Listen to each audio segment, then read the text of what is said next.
Hello, and welcome everyone to a new video in your channel, Mr. Tech Tips.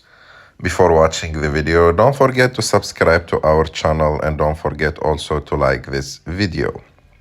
In today's video, I will show you how to sign in to Netflix. So to sign in to Netflix, you have multiple options.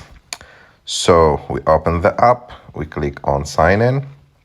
And after that, your two options. The first one is to enter your email and password just in a normal way and click sign in. Or you have another option is to use signing code. So if you don't remember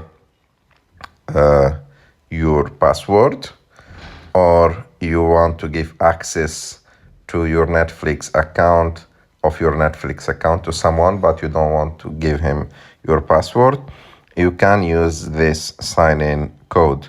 So to use sign-in code, you have just to enter your email and click on send sign-in code and go to your email.